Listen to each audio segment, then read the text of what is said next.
Hello my dear friends, you're in the Military Summary channel, and today we will discuss the situation in the world on the 13th of June of 2025. Today we have a lot of very interesting updates, so let's start. And today we're going to talk again about Ukraine, about the situation on the ground, and of course today we're going to talk about the situation between Iran and Israel.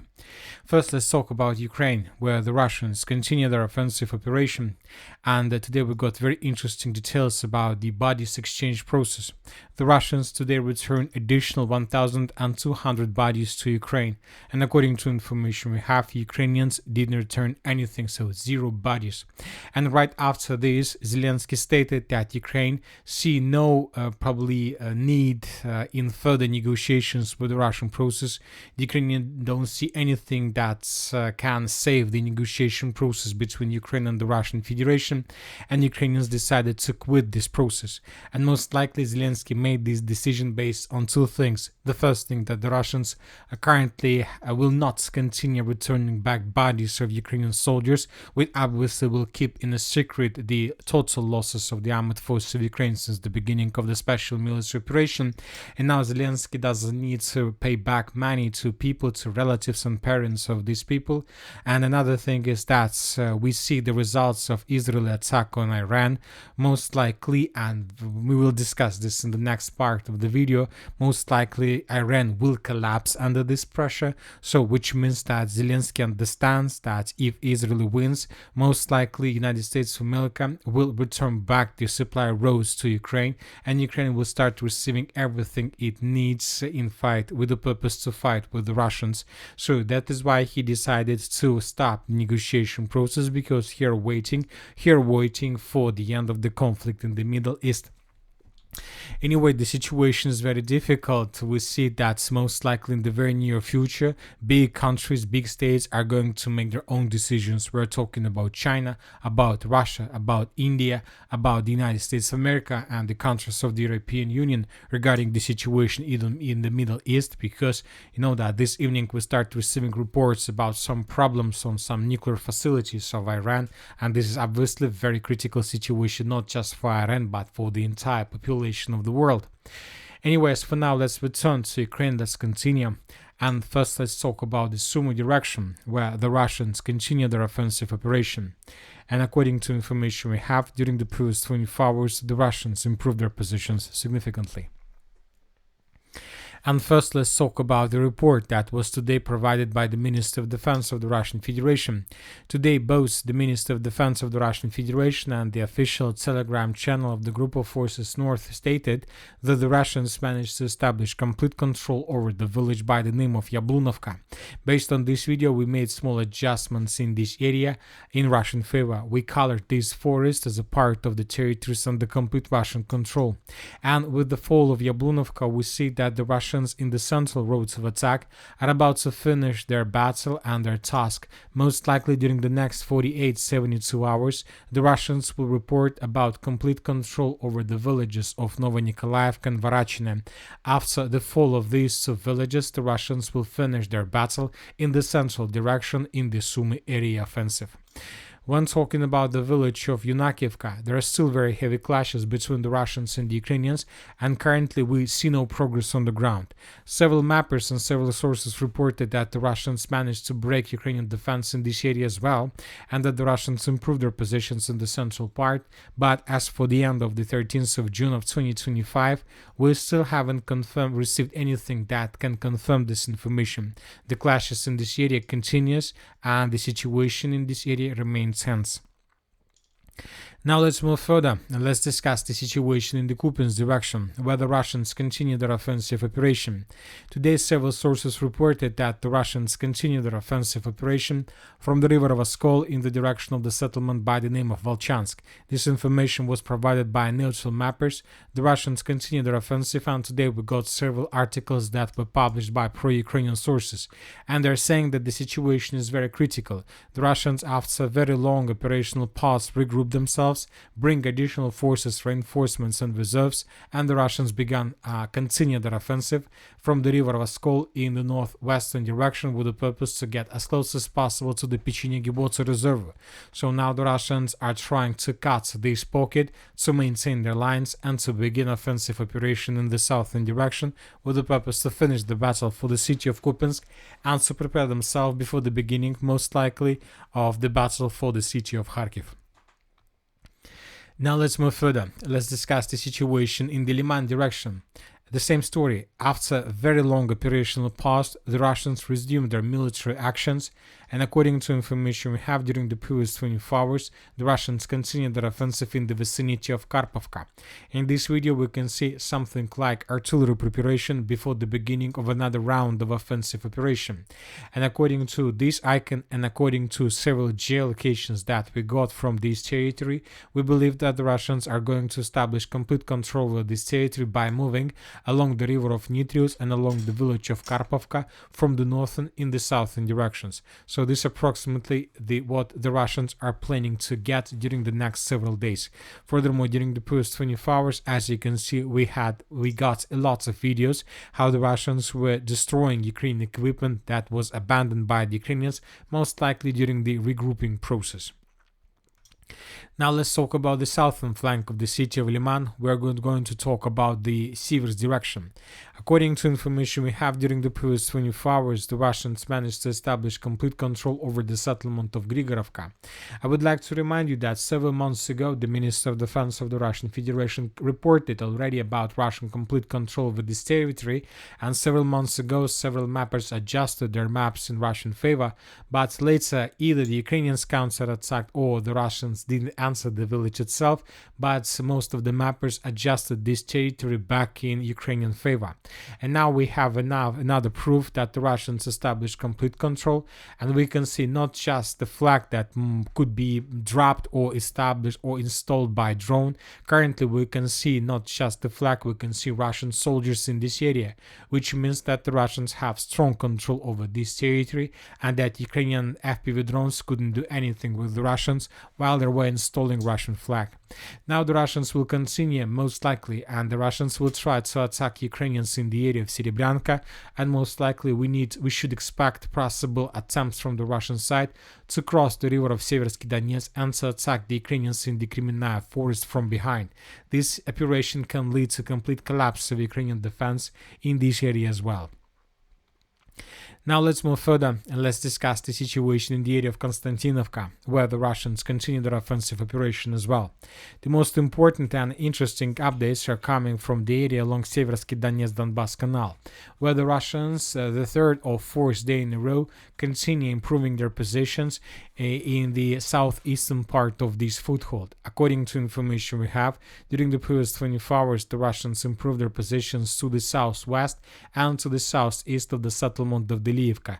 Currently, the Russians are tasked to maintain this line and to establish complete control over this territory between this red line and the city of Toretsk.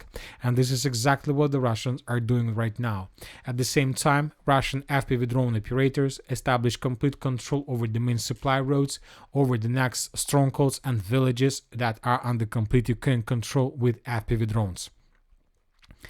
When talking about the Kliban-Byksky pocket, during the previous 24 hours, several mappers confirmed information that was published by several pro-Russian reporters that the Russians managed to improve their positions to the north of the settlement of Romanovka.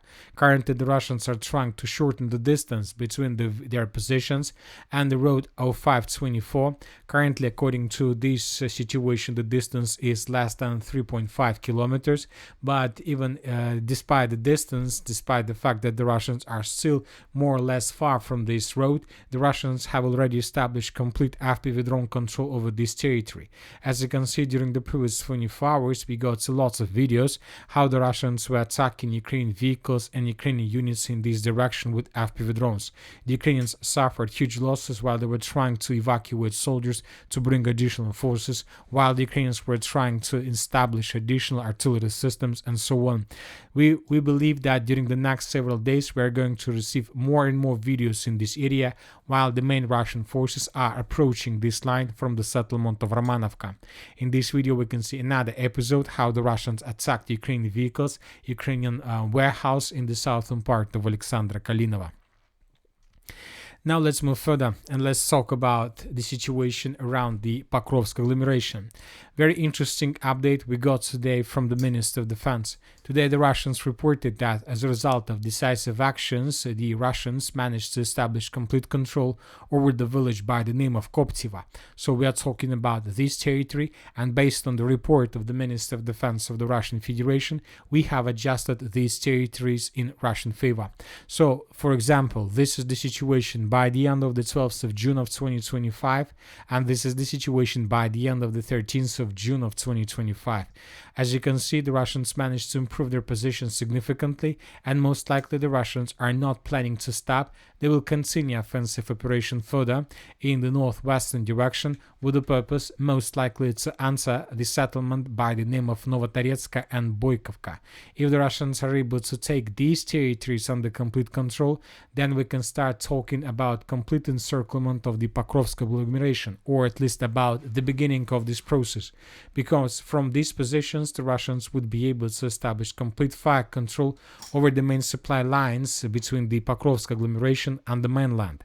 But another important thing that we expect that if the Russians continue their offensive operation along these lines, along these roads of attacks, we expect that the Russians are going to probably resume their attempts to attack from this pocket, from the southwestern part of the Pokrovsk agglomeration, in the direction of the settlement by the name of Sergeyevka, and in the direction of the road M30 that goes between the city of Pokrovsk and the city of Dnipro.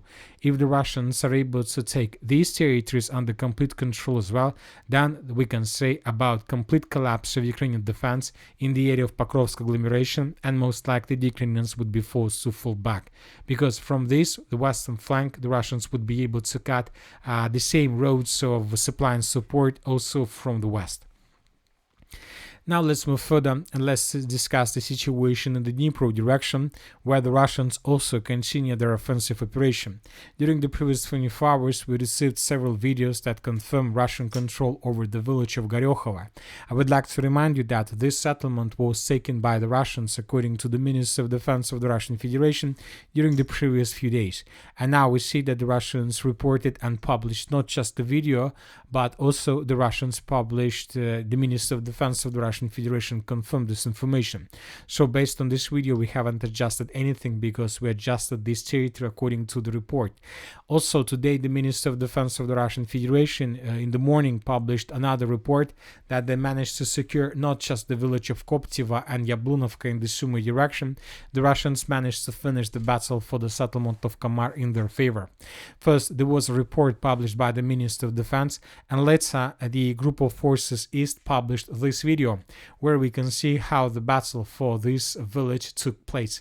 In this video we can see lots of strikes, artillery preparation, FAB strikes, we can see FPV drone attacks, we can see how Ukrainians were trying to evacuate themselves, how Ukrainians were trying to strengthen their positions, and in the final part of the video we can see how Russians answered the village. First they answered the village, and then they began establishing Russian flags all over the entire village from the south to the north. So during this video we have at least 4 or 5 episodes where the Russians raised their Russian flag. Several of these episodes were geolocated and were added to map. So if we return back to map, according to this video, the Russians established their flags in the southern part, in the central part, and in the northern part.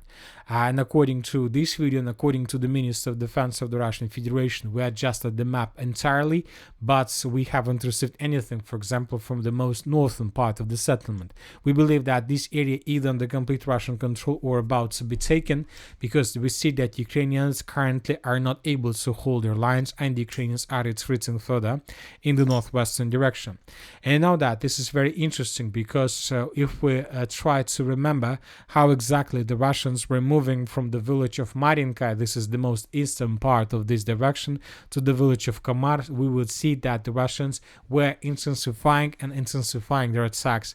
For example, battle for Marinka took place around 1.5 years. The battles for Grigorovka, Maximilianovka took place around 9 months. The battle for Kurachovo took around 5 months. And the further the Russians were moving in the western direction, it took them less and less time to take another village. For example, the battle for Bogatyr took around 2 months or something like this.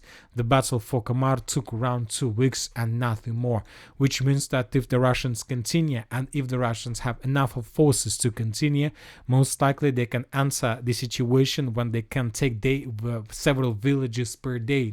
We are not talking about one village per several days, which is very important because this can lead not just to complete collapse of this area, this can lead to complete collapse of Ukrainian defense when talking about the global scope of entire Donbas direction. Furthermore, according to information we have, the Russians answered the village of Malinovka.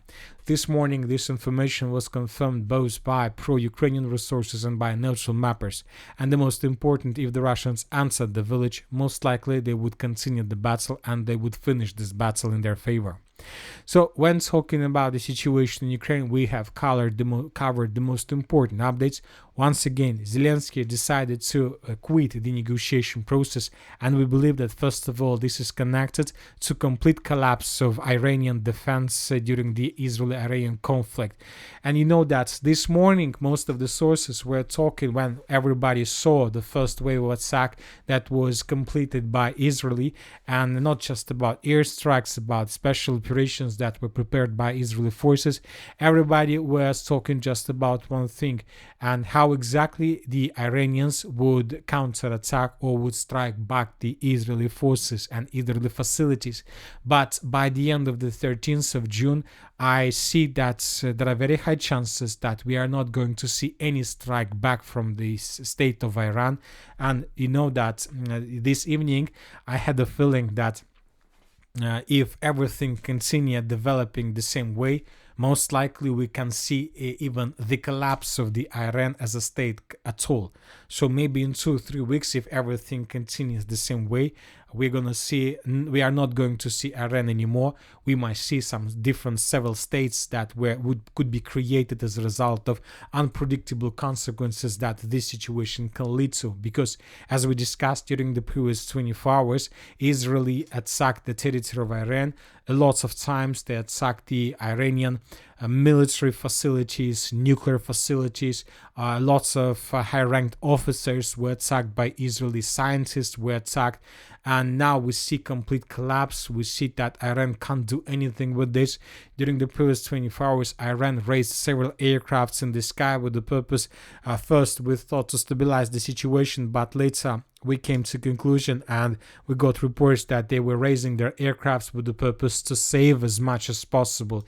So today we were talking not about any strike back, only retaliatory strike. We were talking about the survivance of the probably Iranian authorities, because now lots of people in the world, powerful people in the world, have doubts about the situation. Once again, during the previous 24 hours, Israel carried out probably the most powerful special operation, a secret operation since probably 20th century, where the Israelis managed to destroy lots of military authorities, representatives of Iranian military authorities, scientists. Most likely they managed to destroy completely Iranian nuclear program, nuclear facilities. We have some reports about radiation pollution on the territory of Iran. So we see that the situation is going to complete collapse, not just of the defense, but probably of the state itself. Anyway, let's wait and see. Obviously, it's too early to talk about complete collapse of Iran. This upcoming night is very important, and during this upcoming night, everybody will understand whether the Iran is going to survive as a state, whether the Iranian authorities are going to survive as a state or not. And that's it for today. Military with Samurai channel reminds that we condemn any violence in the world. Thank you for watching. Subscribe to my channel, put your likes, join my Patreon, and have a good day. Bye bye.